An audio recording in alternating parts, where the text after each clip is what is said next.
天呐，赖冠霖自曝经纪人宁愿他乱搞，也不愿他谈恋爱。其实当时我特别想问你就是这个点，就是你真的这么有勇气从一个万众瞩目的这种爱豆，就真的一下能就是变成一个幕后人员。我觉得很多人没有这个勇气。我觉得那也是在我一个很彷徨的时期，就是那个时候我的同事，他人很好，然后我打心底蛮认同这个人的，就是到今天我们还会保持联系，对，逢年过节可能也会发新年快乐呀，生日快乐这样祝福的话。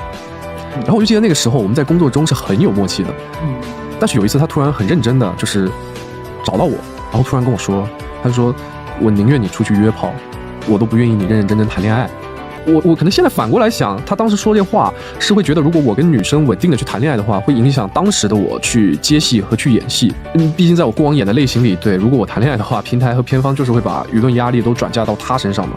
所以我现在反过来想，我那个同事是有充分的利益的考量和理由去说这样的话的。但你知道，对于当时的我来说，那句话对我造成的三观上的冲击是很大的。所以其实，在那样一个很彷徨的时期，然后像前面提到的网暴，其实也是发生在这个时候。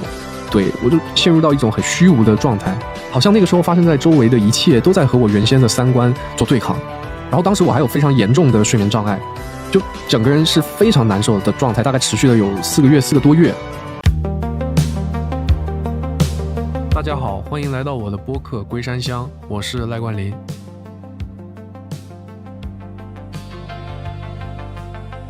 都说万事开头难。我一直在想我的播客的第一期到底要怎么做，在想了很久之后呢，我决定从我最近刚认识的一位朋友下手。他是一位很可爱的导演，在我不认识他的时候，我就记得那年冬天我去电影院看了一部悬疑电影。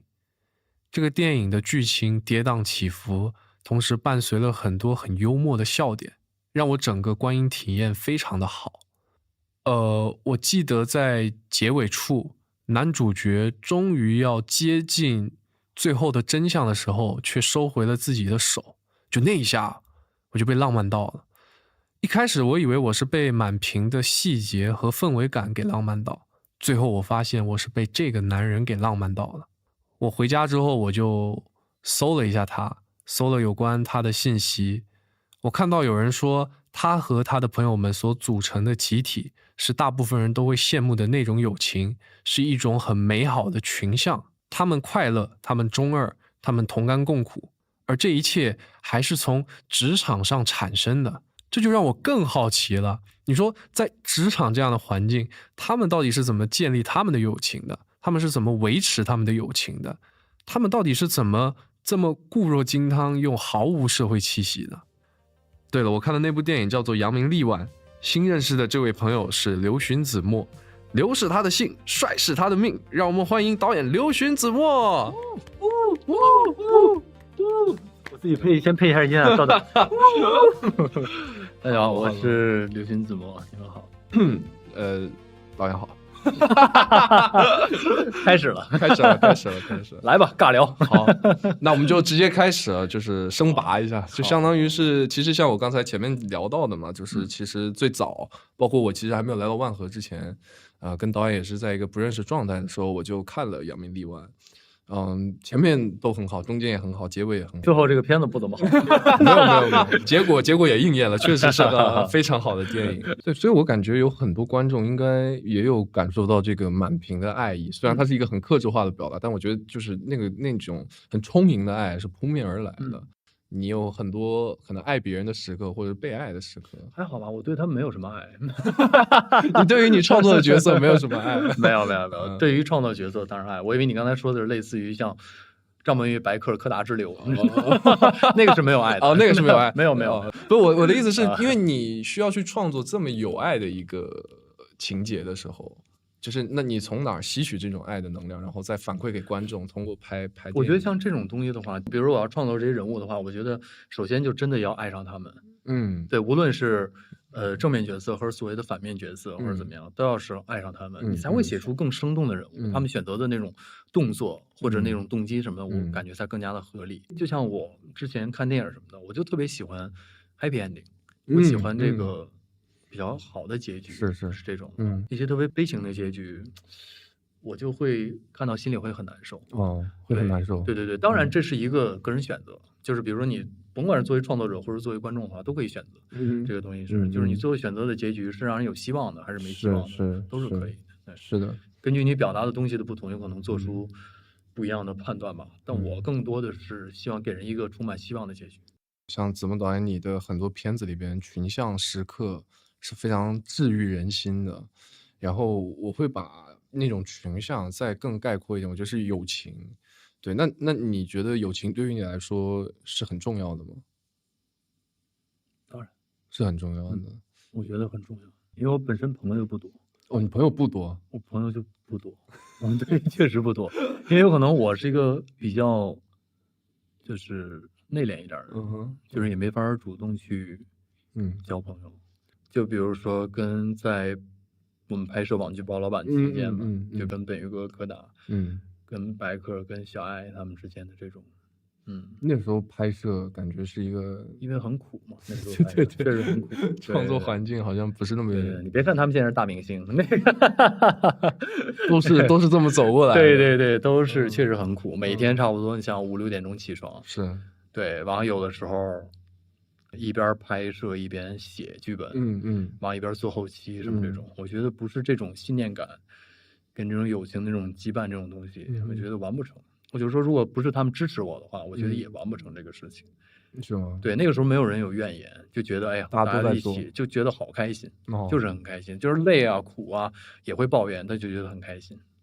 现在回想起来，我感觉的那个开心程度会比以前要更一样。就是我前段时间，就是前2天正好，我中午想睡个午觉，然后我说，哎，午觉之前我随便看一个视频嘛，结果无意中刷到鲍老板一个片段，看那个片段。我说我再看另外一个吧，就是不知不觉一下看了好多个片段，我就觉得哇，我现在看着那片段，我还能傻笑，跟着一起傻笑，还能想到当时拍摄的时候，还能想到这老几位当时大家一起怎么搞事情这种东西，就会觉得好开心。然后当时也有很多不顺的时候，是吗？对吧？不顺的时候其实也是，他们支持着我，支撑着我，对，他们也把时间100%的投入在。当时就是说报告老板这个项目，对，我就记得当时我们因为开那个鲍老板电影的剧本会，对，然后本鱼哥当时推掉了一个男二的那种角色，其实我觉得能做出这样的牺牲不容易，尤其是在当时大家刚刚起步的时候，对，然后当时柯达也跟我说过一句话，我记得以前也说过，现在说稍微有点不好意思对，就是当时我一段时间也是特别的。不知道这个片子的走向往哪儿走，就很生气，稍微发泄了一下这种。然后柯达他就过来，因为我记得上次我们在拍综艺的时候，然后那个柯达其实我们在谈论这些话题的时候，他说其实我不太想说这些，因为他就觉得说这些有点说太多，不是说太多，他就觉得特别的有点害羞那种感觉，就是对肉麻那种的，就觉得这种东西其实不用说，说出来而已。但是我觉得这也不是什么羞于启齿的事情，对，毕竟当然我们俩性格不太一样，我只是觉得，我只想告诉大家，这些人他们在我生命中的一些时刻，他们一直在支撑着我，对。然后柯达就跟我说，他说甭管怎么样。我们都会一直陪着你的，就是那句话，我现在一直都记得。其实给我的力量也很大。就是在那个时候，鲍老板电影其实筹备的状况不是太好，对，特别的，当然有段时间崩溃的时候。我就觉得柯达像这种钢铁直男，能说出这种话不容易。是感觉对，因为你没法想象柯达，对了，我来推举40斤，我150，真的说出这么一句话来，对，所以当时对我的触动也挺大的。所以后来有因为那句话就会爱上他。对，你怎么知道我想问什么？对，是这样的。就是其实最近也是有几次机会，就是跟着你一起，最近在刚起步的一个项目的一个拍剧本会嘛。我记得我前几次的参与的时候，柯大哥还是在外地拍戏，就是他没了。然后直到他第一次登场的时候，其实我那天有下意识的就一直在观察他的那个状态。你也爱上他了？有一点，对，有一点。然后我觉得这种东西好像是你们很多年的默契对，才能有的一种氛围。而且我觉得还有一点特别打动我的是，其实我们每次会议时间都是偏长的嘛。就我记得这是在抱怨吗？不是抱怨，不是抱怨，不是，我是觉得很感动。是如果只是以朋友的身份或者角度进来，其实11点、12点，他肯定也许我觉得啊，也许他可以有就是提前离开的机会，但是他没有，而他就是一直坐在那儿，然后当然中途起来就是一下，我就觉得很感动。以前确实也听到子墨导演你会去其他地方讲嘛，说你们是一个共同创作的状态，但那是我真的直观的看到所谓的从友情然后到共同状态，其实这是能平衡的很好的这件事情。对，因为有可能我们在鲍老板的时候就一直相处的，就是一直都是这种状态，所以有他或者本卫哥在的话，会让我特别踏实。会有一种更多的踏实的一种感觉。对，而且他们出的主意什么的，其实也很有趣嘛。是很有趣，对，也很有趣而已。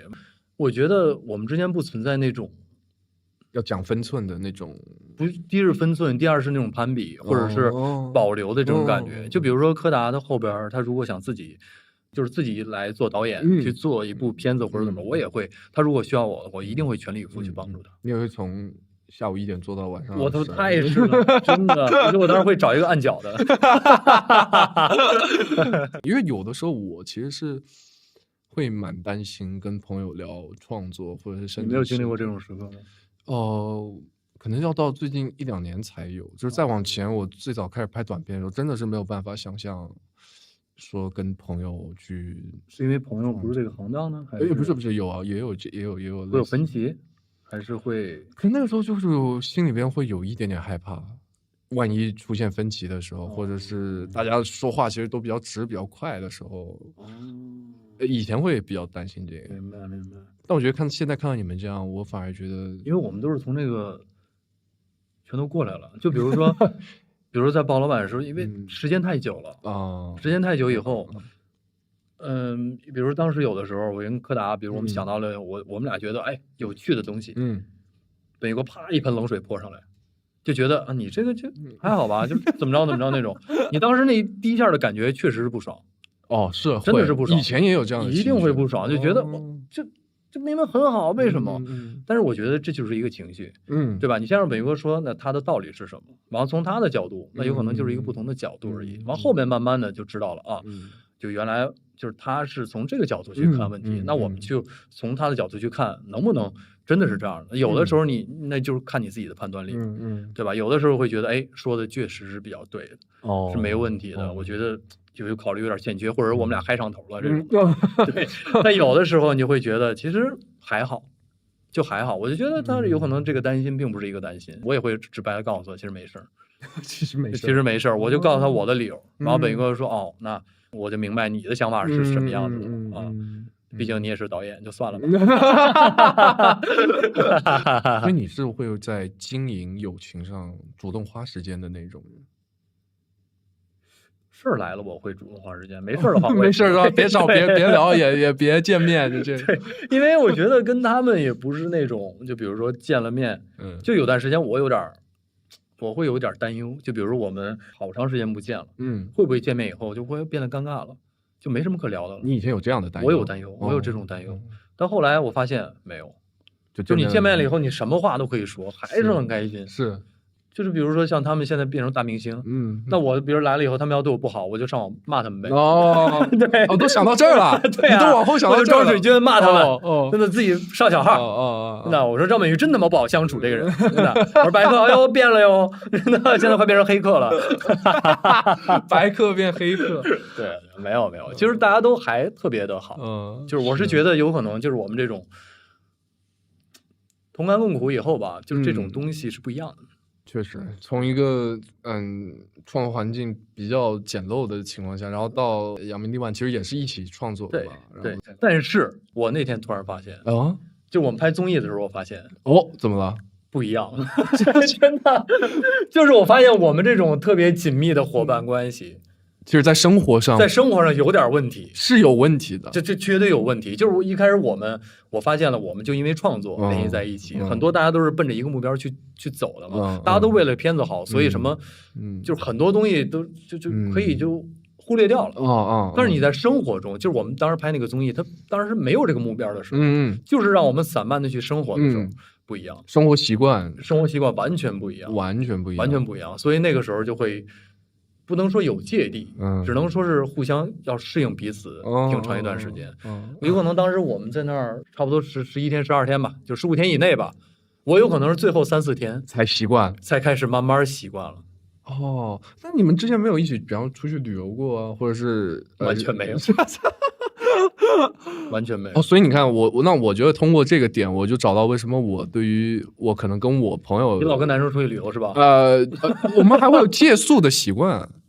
就是比方说，最近我操，那我在想，我们的友谊是不是就是我们完全没有这个点？我觉得友谊是没有标准的，我只是说可能就是从这个点上，你们是从事儿上见到的吧？事儿上见吧。我的很多的就是比较好的朋友，睡上见类似吧，我睡沙发，他睡床。对，因为其实聊这些友情，我觉得真的还蛮有意思，因为就是这个东西会让人就有可能了解的开始更全面了，对一个人。是对，就比如我们创作上知道是好伙伴，比如生活上，其实我知道，比如说本鱼哥、柯达或者白客他们的一些生活习惯有些，但是你真正经历的时候，你还得去重新适应。而且那个时间段你们是在一个密闭，相当于比较封闭的环境。对啊，你要说每个人有个房间，有可能还行。对，我们住大通铺啊，我觉得我告诉你，这节目组就想让我们的友情破碎，坏节目组。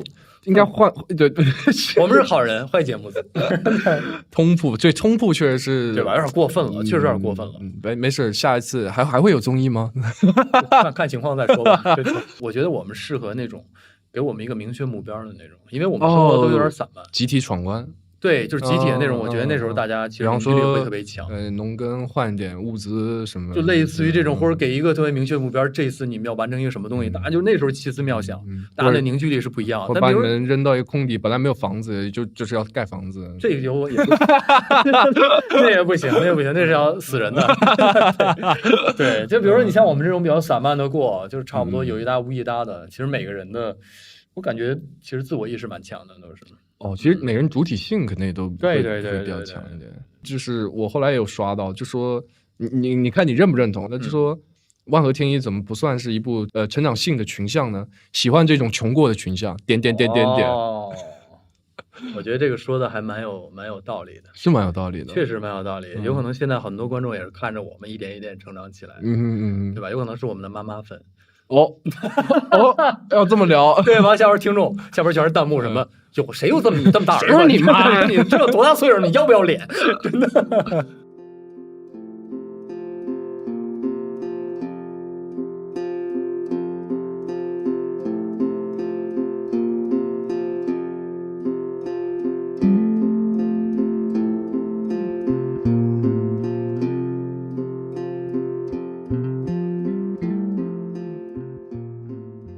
你会觉得在这个圈子里面交到真朋友是一件很难的事情吗？我觉得是啊，所以要不然我为什么就是会拍《圣贤在我》，或者说会不止一次的跟大家说，我们就是在这个公司里边，我们几个人的这种情感，就是当你越接触多了这些人的时候，你越发的会有这种感觉。你是更相信缘分，还是说更相信要互相付出，还是说由你主动付出？就是这个你我觉得是互相的，就是我比较相信的是，跟我在一起的时候，这个人给我的感受是什么样的？我觉得感觉交朋友两种的这种，就是所谓的那种真的能变成好朋友那种方式。一种就是像我们这种共事。就是算是一起苦过来，大家一起苦过来，就是共患难。其实从你的一些言谈举止啊，或者一些说话什么的，大家能判断出是不是一个同频的人。然后互相大家一起开始进步。然后去创作一个东西或者怎么样。但有一种交朋友方式，就是你足够强的时候，别人会靠近你。对，就是足够强的时候，别人就会也不叫靠近吧，就是我觉得至少是一个吸引别人的一个东西。共性，其实它是某种共性。对，是吸引别人。就比如说两个陌生人的话，我知道你，这个人还蛮强的，就是哪些方面觉得他是个很厉害的人。那好，那我们肯定有一个，比如我们共事，其实说难听点，是一个互相利用的关系。就是一个互相利用关系，对吧？我需要用你的这个技术、你的想法什么的，你需要用我的一些什么想法或者怎么着，大家互相利用。在这个过程中，我们继续碰撞，会觉得有可能慢慢。突然磨合出就是在工作上我们是一个还蛮契合的。那在生活中，哎，原来你也喜欢这个，我也喜欢这个，就开始慢慢的来发展成朋友，这是另外一种方式，我感觉是。一个是共患难，一个是你在逐步增强你的对各方面的技能的时候，对。其实但是我觉得共患难的时候也是一个共同变强的一个契机，因为共患难并不代表你能最后走到最后。对，进步的步伐不一样了，对，走散的，就开始认知啊等等方面有差别以后，就慢慢的有可能会有一些不一样的东西出现。其实共患难这个标准，我也觉得我蛮认同的，因为我也是有一个朋友，就关系特别近，就是那个我说他因为他住郊区，所以我现在也搬到他家附近那得是19年，然后我们是在盛夏，我们在我的妈，真的哎。我告诉你啊，心里没有爱都不会说出盛夏这个词。一般大家都说我们那天在夏天认识的，或者怎样。不是因为那个真的太热了，是我感觉到你是把这个场景一定是闪着粉色的光芒。当时在盛夏，我们当时结了一颗果实。什么友谊的果实啊？对，你就先这么理解吧。OK， 我接着听，继续啊。没事，因为真的特别热。宁静的夏天。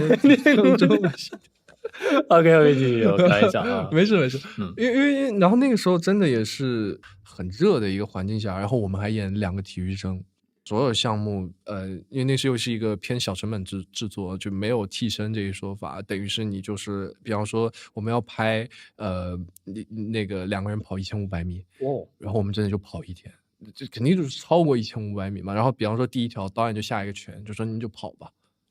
第一条就跑1500米，就是确实。你这是拍的是纪录片吗？不是，那没办法，因为他的长机位啊，我知道，就是那确实没有办法。有的时候，创作环境确实就是这样。等于说，我们2个是从那样的一个军训的交情，军训的交情。哇，那个夏天真的挺难熬的，就是我到现在还有照片，就是我肩膀整个晒脱皮的那个。这个确实是共患难的。后来回北京，我们就老约着一块儿。然后就是比方说吃火锅啊，聊天啊，然后他搓澡啊，哎你怎么知道？对，就这种，对，我懂啊，我懂，你好了解啊，再到后来，真的就是所谓共患难的一个 moment 就来了，就是21年还是22年，他就是几次的连续的工作上的很严重的打击，然后再加上他家里面的一些原生家庭的情况，导致他就是整个人其实状态特别不好。然后是到后来有一次，这个当然我就不方便具体去描述，但是就是他以非常不好的方式发泄情绪，然后我就作为一个可能那一段时间真的愿意去担心他照顾他心理状态的一个朋友，我那一天真的就是非常生气，然后我就痛骂他，破口大骂，而且就是脏字什么的也不做一种处理，就是喷，就是一直在骂他。我突然觉得你有点善良，就这个时候脏字还要做处理，你说我操你逼，自己消音是吧？真的，是不是？你怎么能这样做呢？你个大傻逼！我的意思是，就是我的用词上，可能我也没有在做一种很就不过脑子了呗，不过脑子怎么就骂醒你那种感觉。那个当下我会觉得是情绪占领高地，但我现在回想起来，我觉得我是破罐子破摔，就是我会觉得我最后试一把，你要还不行，你可能以后我也不会称之你为朋友。当我真的去做完这个情绪的发泄，他整个人也很邋遢，然后就这样他这样在沙发上。突然又觉得啊，是我刚才骂太狠了吗？有点于心不忍，我就觉得我就走，让他自己想明白。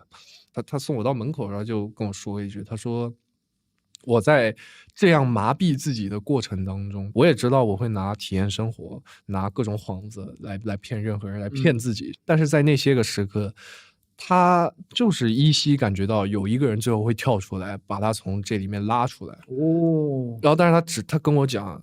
他说：“我有想过，也许是我妈，也许是我妹，也许有可能是其他人。但是他说我从来没有想过这个人会是你，好浪漫啊，确实像韩剧啊，没有真的。就是那个时候我还是在一个很生气的状态。你想我刚骂完，他只是因为送我到门口，他说了这话，我还是就是瞪他，我觉得你有点傻。那这是一撇，这是其实是可能我觉得我对他比较共患难的定义。然后再过了1年之后，故事就变成是换他对我了。那次就不是盛夏了，是冬天。我记得那时候是冬天，然后。你们的有缘呀，越过4季，对，令人心醉。我应该是我觉得也有我的原因吧，然后就遭受了严冬啊，严冬，在那个时间段那样的季节，然后我就遭受了网络暴力，而且是大规模的，很全方位的。什么网络暴力？为什么？那个时候是因为我在打一场国际官司。但网暴确实是因为我前段时间刚看完一个视频。就是比如说你意味的网暴是什么？就比如说大家在网上评论你乱七八糟什么那种的，完你不看不上网不就完了？到后来发现完全不是，它深入到你生活的每一块的那种，把你的信息给你寄东西，就是什么着给你家人打电话，乱七八糟那种的，还给你打电话不停的骚扰你，哇，那真的会让人崩溃的。对，所以就是后来有那么一段时间。确实，一方面是心理层面压力挺大，另一方面其实也有一些躯体化的反应，然后所以我就导致我有将近4个月是其实我的生活作息是日夜颠倒的。哇！然后在那一轮大规模的网暴的头1个月，就这个人就刚被我痛骂的那个人，比方说他每天晚上9点，可能他就开车到我家，然后按我家密码，然后就进来。但那个时候我是一个在非常低能量的一个状态嘛，所以我就是一般我就是每天起床，我就是瘫在那个沙发上，什么都不想做，所以那个时候饭都不想吃。那个时候就是我会瘫在沙发上这样刷短视频，然后我就会看到他滴滴滴滴滴，然后进门，然后可能就会抬眼看一眼，我继续刷我短视频，就话都不想讲。我不知道他为什么在那个时候完全能理解我状态，他就是会坐在那个柜位上，也是滑短视频，然后我们俩就会这样滑，然后1个小时可能都不讲话。然后他就起身走，就他就回家了。然后他这样持续来大概有，我觉得感觉先看住你那种感觉，可能是有一点，我不知道，我其实没跟他复盘过这件事情，就是因为那个当下我也没有意识到他连续来1个月，是到后来我大概是花了4个月的时间，我才从那个心里很不舒服的走出来，大概花4个多月嘛，从那个泥潭里面爬出来之后，有一天我突然想说，哎。在最起初我有这个情绪的时候，我的脑海里就是我的那个画面里面总有一个人按我家密码进来，然后是他连续来了多久？然后我才看聊天记录，因为他那个时候为什么我清楚记得是头1个月，是他比方说连续来4天，突然这一天他有一个试戏的机会，他就会给我发信息说今天先不去了什么，那我也不会回他，然后这样，然后到后来是到头1个月，就是第1个月的尾巴的时候，他就有跟我讲说我们要去拍戏了什么的，我就说你去吧。后来我是自己复盘的时候，我才想起来大概他有连续来了1个月，这样子。但是他每一次来，我记得的是我们都没有聊天，我们话都没有讲，就是他就在那刷短视频，我也在那刷短视频，就是他完全跟着我当时的一种情绪，然后状态。2个3都没说话，但是1个月你发现家里东西越来越少。你要这样讲，你想想，分辨一下会不会真的哇？完最后当你发现1个月的时候，比如说9月1号，你说你怎么来了？完了最后的时候发现自己连沙发都没有了，贵妃椅都没了。原来是这样。开玩笑，改天我要问一下他你最好在听这个播客啊。完了这个时候看闲鱼上出了好多什么小赖的同赶紧抛，小赖同我小赖亲自坐过的椅子，真的。那我觉得这种默默的陪伴其实蛮打动人。对，就是你觉得好像朋友真的是那种好像看透了你还能喜欢你的那种人。对吧？就是因为你感觉人你肯定不只是就是全是什么所谓的优点和高光，你肯定还会有一些这种缺点不堪啊，还有一些秘密什么这种。当一个朋友把这些东西全都看到，尽收眼底以后，还能跟你这么好的相处，我觉得这个朋友还是真的是蛮值得交往的。对，就是他能会给你一个很正向的影响的那种人。有时候我跟本鱼哥或者怎么着，有时候跟柯达、白客什么，时不时也会发那种微信，有可能跟本鱼哥发的更多一点，就是时不时大家会交流，然后跟白客、柯达什么，有时候会比如发一发最近看到的一些视频，或者怎样是好有趣的东西。对，就是时不时这种交流，我觉得也没有那种刻意，好像想要维持这个友谊那种感觉，反而就是想到了，哎，我看到视频突然想到你了，反正一种很轻松的一种感觉，很轻松，对，很让人感觉很愉悦的那种感觉。对，就比如说现在美国现在拍这个东西，每天说是要在这个高温的盛夏，对，在盛夏环境中，比如想穿这种比如厚的铠甲啊，或者怎么着那种，他上次就给我发微信，就说我好想你们，突然，对，就会发。一般你收到这种信息不会很紧张吗？我不会哦。那你想我不是应该正常的吗？哎呦，对啊，哎呦，对你就不就应该是正常的？你要不然你还想谁？对啊，完就是我觉得这个时候其实就是大家一起聊聊嘛，什么的，发散这种的话，我觉得都是一个排解吧。对，就是这种。就比如说你人生特别不如意的时候，你一定会想到1、2个朋友，就那一刻会想的是有他们在多好。是这种的时候，对，是这样的，是这样的。你刚才也说到有趣的视频啊，有趣的东西啊，这好像也承载一些我们对于朋友的记忆、回忆或判断。那其实你今天也有准备这个小物件嘛？我也有准备。你这是什么东西？我这是一个魔术方块，一个葡萄牙作家佩索阿那本书《黄然入》的这个周边。对，它其实是周边，你看它这有它的名字。它这一面有他的名字，然后这里面都是他书里的一些话。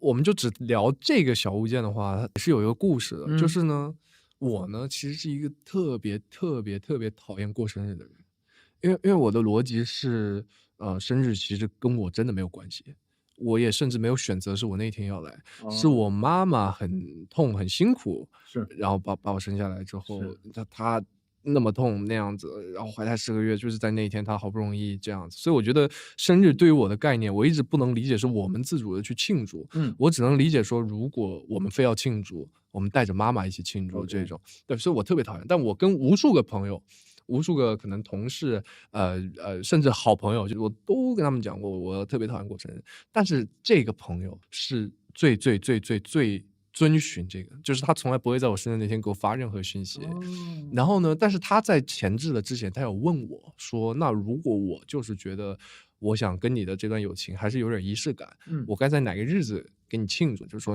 因为我是会给他过生日的，因为他不介意这事儿，但他知道我介意，他又问我说，那如果我要给你过一个什么日子，你希望是什么？我就跟他讲，我想了很久，我很认真的想，我说，那你就给我庆祝一下我入行的日期吧。对，因为我觉得那确实是我自主选择努力的结果。我觉得那确实可能那可以值得庆祝一下。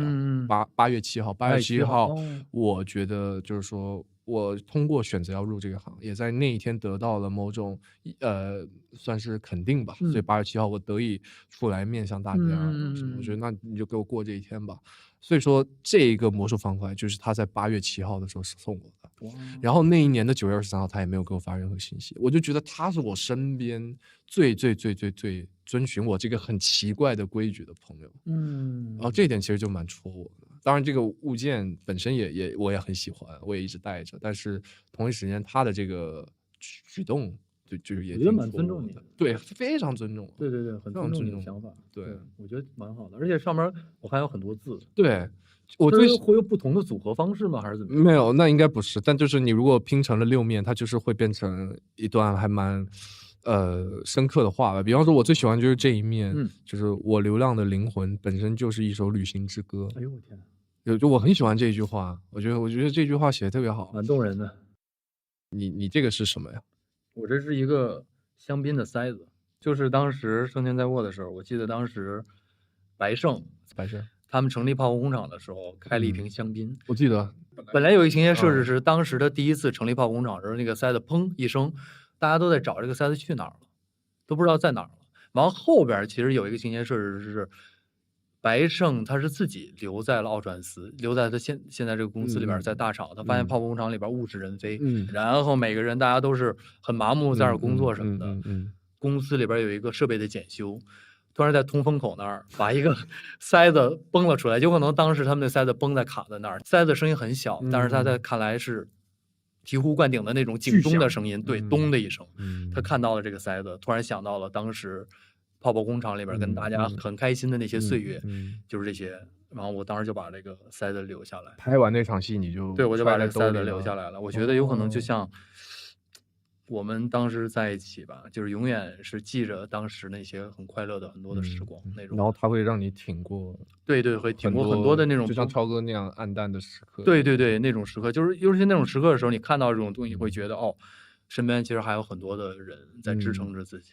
我还有很多的朋友，他们在鼓励着我，照顾着我，这种的。对，那也会有那么个时刻，就是给你醍醐灌顶的那种。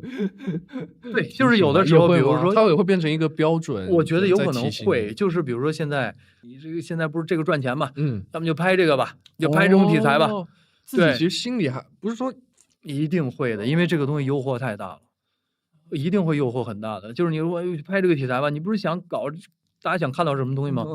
那我就去拍这个东西嘛。比如说这个题材吃香，我知道他们会怎么搞，观众一定会有那种反响，你就去搞这个东西。一定虽然有可能这个片子不一定会怎么样，但是这个能引起热议或者怎样那种，就有点结果导向，或者说是就比如说你这个东西给你很多钱，你就去干，对，有可能这个东西受别人影响会很大，有可能不是你想要的那种作品，但是会给你很多的那种钱，你要不要去做？这个时候你有可能会想，就有可能你过不了。然后突然一个木塞子就掉下来，然后就把我塞住，所以你就没去，就是堵住我的嘴，不要答应。所以说真的，你也有感受过，就是所谓超哥那，我觉得有可能这道德标准的那种时刻，一定会有，因为这个东西，就是你肯定会想要名利的这种东西，在那一刻的时候，名利的一些东西，然后这个时候有可能会忘记你最开始想要的是什么，当然你。真的做到那一刻的时候，就是你真的去往那边走的时候，走着，你就会觉得好像内心那个自己把你拉住了，就你过不了自己那一关嘛，就是咱们说的那种。但其实也有朋友的一张张笑脸，也是这挺吓人的，那一张张笑脸挺吓人。但是有时候你就会想到，就是我们当时是怎么一路走过来的，就是为什么就我要做这个事儿，我干嘛不早做？对吧？就比如说当时我拍网剧的时候，当时我们都不像现在短剧，或者像很多网大，比如人找过来，就是这种你拍呗。那当时那时候真的是挣钱又快又容易。对你做直播，当时也是对你早不做，或者你当时你在坚持的是什么？你想一想，那个时候你在坚持更难，但我反而坚持住了。为什么我现在要？对你现在你走出这一步，那你放弃的是什么？我觉得是这样。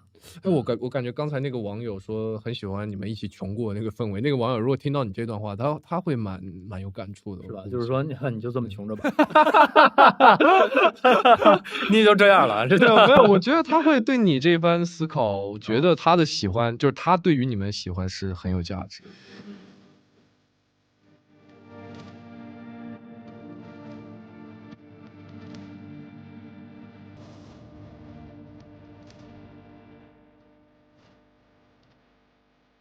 其实当时我特别想问你就是这个点，就是你真的这么有勇气从一个万众瞩目的这种idol，就真的一下能就是变成一个幕后人员。我觉得很多人没有这个勇气，我甚至我扪心自问过自己，可不可以这样做到，我都是犹豫的。我不知道，因为你当时在韩国，第一是真的粉丝很多，对吧？喜欢你的人非常多，然后也在那么大的舞台上去表演过。我当时还搜过你的视频的，因为我确实当时不了解你是谁我就稍微搜了一下。我当时说哇，真的是光鲜亮丽的这么一个人，我不知道你来干嘛的。对，因为公司现在感觉签人好像也没那么多嘛，对，所以每一个新的朋友我都想了解了解他们是干嘛的，我很好奇。对，后来到重庆你才知道我来干嘛的，对我才知道。我说这样的人怎么能舍弃这种荣华富贵来做幕后的？我说真的很好奇，真的确实其实我看你作为执行导演在现场，跟群演就是招呼来招呼去，然后其实住的酒店也不是那么的好，对吧？都不是说好，就是有点破吧那种的，对。所以你真的，所以我当时就真的很佩服你，所以我就特想问你，怎么有勇气做到这一切的？就是从一个那么大的舞台，然后直接就是说转到幕后就转到幕后，怎么有勇气？我觉得你真的这是非常有勇气这种行为。这个我想一想要怎么从哪开始说，因为我觉得他不是一下，就是他那个决定性的瞬间也不是就是一下就来的，我觉得是有真的很具体的事情堆到那里。其实我一直在演员或者是 idol 再往前倒的那个工作中，配得感是很低的。就是我会一直觉得自己德不配位吗？对，真的是，而且这个到最后真的是逐渐形成一个困扰。在那个时候，你好像是一个剧的男一号，你好像就一定要房车，你没有说句好像很不对。我真的去找到我当时的经纪公司，然后我跟他提，我说，我可不可以出席活动的时候，就是不要按他们给的差旅，我想坐经济舱。他们会觉得我有病，这到底是跟谁比呢？就是我很喜欢基里安·墨菲嘛，我看有时候基里安·墨菲，如果他的拍摄地是从欧洲的一个国家转另一个国家，他也是坐廉价航空就过去了。那我就有的时候在想，我跟他比，就那个时候我作为演员，我跟他比，他都能坐廉价航空，我在那儿非得拿一个标准去要求我自己说，我好像是一个可以坐商务舱的一个概念的时候，然后我就这样去，我就觉得这个非常不好。我的从小教育背景告诉我这样非常不好。后来我也觉得我就不太想跟你们在拉扯，或者是所谓这种反抗，就是我不想花时间在想这些事情了。我有这些时间，我觉得我可以再多练习我的写作技巧，多练习我的拍摄能力或者是什么的。刚刚上网搜索一下，哪家公司的艺人没有房车？半和天宜，我来了！哦，真的没有。我觉得那也是在我一个很彷徨的时期，就是那个时候我的同事，他人很好，然后我打心里蛮认同这个人的，就是到今天我们还会保持联系。对，逢年过节可能也会发新年快乐呀，生日快乐这样祝福的话。然后我就记得那个时候我们在工作中是很有默契的。但是有一次他突然很认真的就是找到我，然后突然跟我说，他就说，我宁愿你出去约炮，我都不愿意你认认真真谈恋爱。对，就是我可能现在反过来想，他当时说这话是会觉得，如果我跟女生稳定的去谈恋爱的话，会影响当时的我去接戏和去演戏。毕竟在我过往演的类型里，对，如果我谈恋爱的话，平台和片方就是会把舆论压力都转嫁到他身上嘛。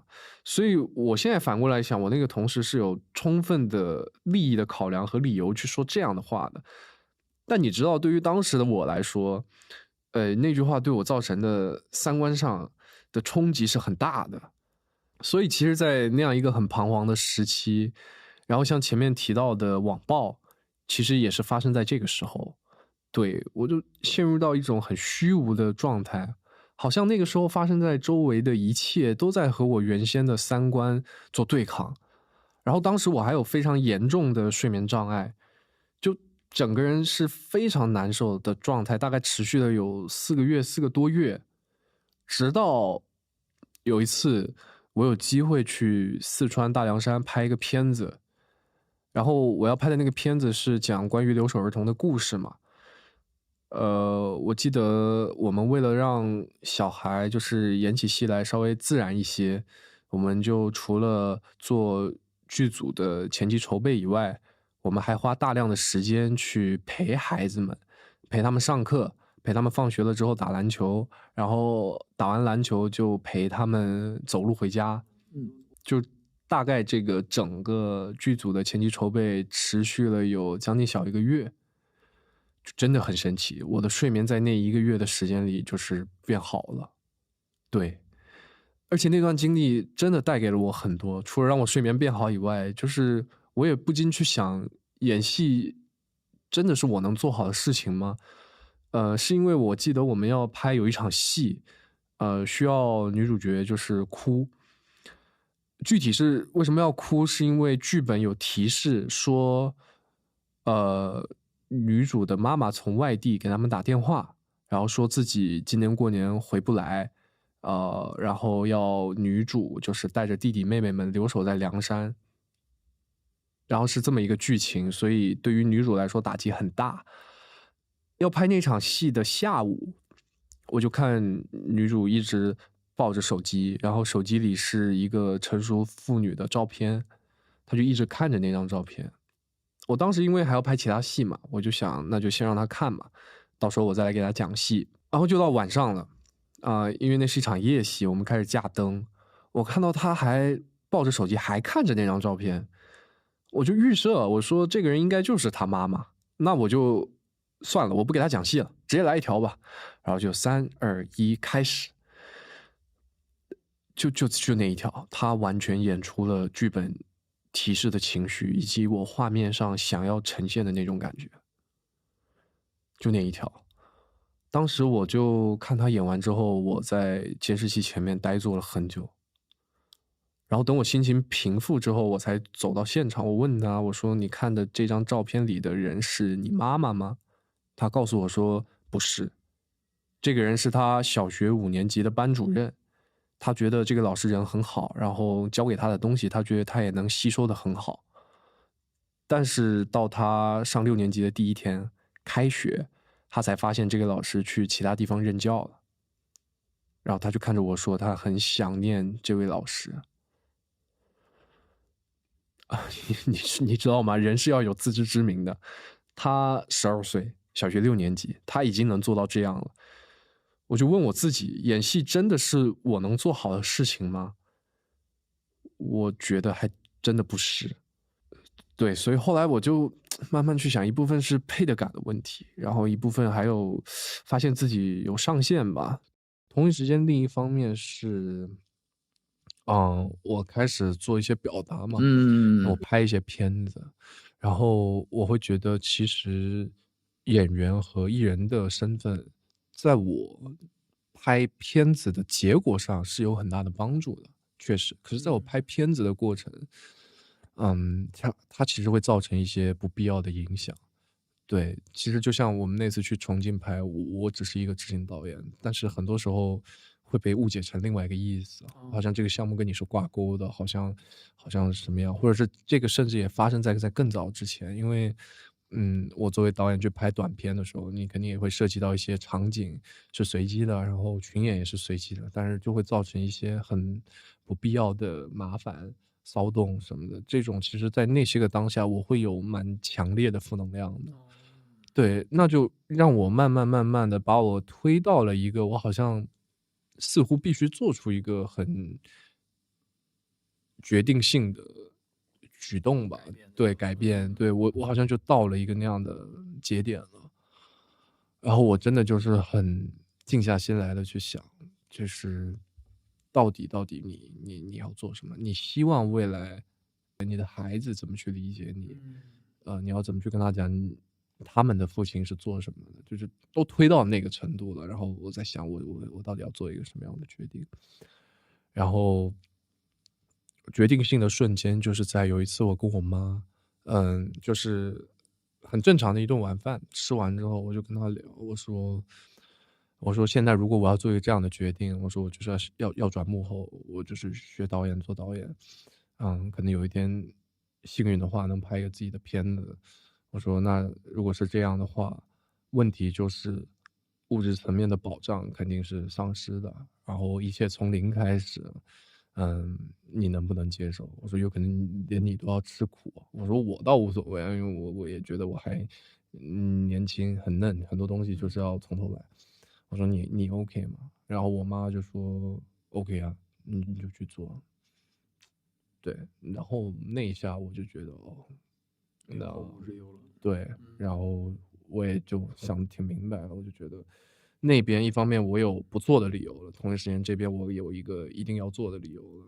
那这一夹杂在一起，我觉得就是一个可能像你现在所描述出来的吧，一个偏有勇气的决定。对，明白。其实我觉得自知之明这个事儿其实特别好的事情，就是有可能自知之明这个词你要放在之前讲，有可能有点偏贬义，对吧？但你现在来讲，绝对是一个褒义的正向的词。对，因为我觉得现在好多人都有点缺乏这个东西。对，就是总是想的太好，说的太好，对吧？但是有可能你做的根本就做不到这些东西。对，而且现在好多就是你上去就下不来，挺酷的。现在我更了解小赖了，对啊，更了解小赖了。然后我就觉得是一个就蛮有趣的人。我觉得蛮有趣，这在我这儿有可能是一个挺好的评价。真的？对，因为我喜欢有趣的人。好高兴啊！对，对啊，好像有趣的人，而且挺有自己坚定意识的这么一个人。这个2点是非常可取的。我觉得就是很多你经历了很多事情会告诉你是个什么样的人，完了你交的这些知心的朋友会告诉你是个什么样的人。对，完了最后我们就从这些东西才知道，哦，原来我后边走一步是怎么样，承载的东西是什么。对，是这样。对，你先给我讲你这播客为什么叫龟山乡？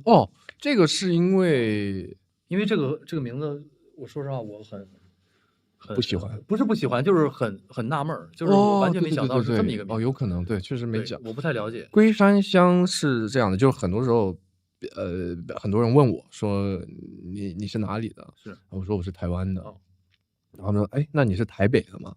但其实我不是台北的，我是台北旁边一个小县城叫林口。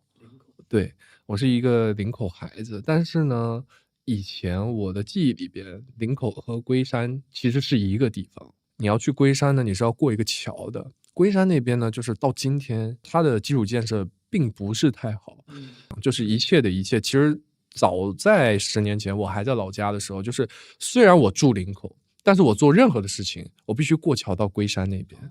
这一次我们在聊说播客要叫什么名字的时候，就说你要不想一个路，或者想一个什么跟你有关系的地方。我就想来想去，我说可能我觉得林口，然后说林口写出来不好看，我说那龟山写出来好不好看？我就可以写看嘛，写出来发现还挺好看。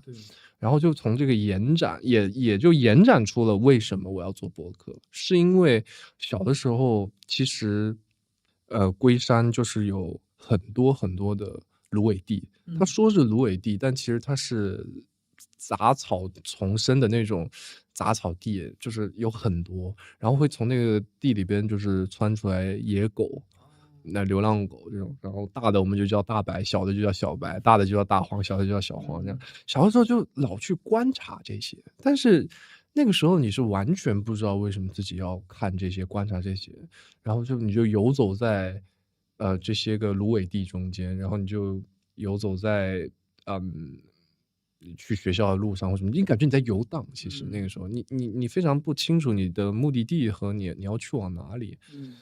后来我就去了首尔，然后又回到北京嘛。我觉得我好像一直在过一座桥，但是过了桥之后呢，我找不到目的地。我永远就是在走来走去，看来看去。我花很大的力气去观察这些，然后去做对抗，但是我得到的还是模糊不清的东西。我真的很常会有这种无力感，你抓着的都是很不切实际的东西，但是这些在我真的决定要学习创作，要做表达的时候，我往回看，我看到的都是我和老家的连接，这些连接又深又浅的。我似乎很了解龟山，但其实我对龟山又很陌生。可是这一次不一样，就是我知道自己为什么要穿梭在其中，要观察这一些，是因为有一天这些会变成素材。我会写下来，我甚至会拍下来，把这种说不清的感受拍出来。然后从这个点延伸的话，就是我也慢慢知道自己为什么要做这一档播客，是因为我在练我的表达嘛。包括像跟你聊很多故事，我会觉得哎，我没想过，或者是我好像认识子墨哥，但是其实子墨哥身上发生一些故事，我也是要听你讲述我才能知道。对，所以我就觉得做这档播客也是通过龟山乡这个名字找到一个支点，然后去散发的很多表达。挺帅的，对，这名字起的挺好，我挺喜欢这个名字。是吗？对，那太好了。就是听你解释完以后，突然觉得更好。就是一开始听的是不明觉厉那种感觉。因为龟山乡听着就觉得好像有点帅，是吧？就有点让我想起当时听一首那个他们什么一个说唱一首作品叫《故乡风》。故乡风。当时我听这名字，我也觉得挺喜欢的。是吗？就跟这种龟山乡一样。挺酷的感觉。你有这种故乡情节吗？故乡情节啊？我还好。我感觉，因为我从小到大一直在北京，因为我是北京人嘛。我好像没有深入到其他的很多地方那种。对，但是我唯一记忆深刻的很多点就是在胡同那些岁月，因为我奶奶家在胡同里面。我小的时候过年的时候，跟我哥我弟弟就堂哥堂弟什么的，在胡同里穿梭，拿着灯笼啊什么这种。就那段记忆是我真的很开心的记忆。然后那个时候住在那种那个胡同里边大院里边那种啊，跟左右邻居啊什么的都能关系都很好，都很好，随时都能可以去他们家。我奶奶家那会儿是对，那段记忆其实给我印象挺深刻的。然后那个时候看着胡同，然后被一点点拆掉。就是这种的。你是真的眼睁看到就是拆掉的那个过程？对，哗的一下怎么倒这个东西？那时候心里五味杂陈吗？对，所以我当时还在大学特意拍了一个短片，在说这个。对对对，就是这个拆的这个事情。对，其实龟山乡这个播客有你作为第一期，消除了我很多的焦虑和紧张，然后很感谢你今天来。对，好，然后希望小赖的后面的播客能请到你想请的人。对，对，去做一个很坦率的交流，让大家更多的认识真实的你。谢谢导演。那我们今天就好的结束在这里。好的，拜拜。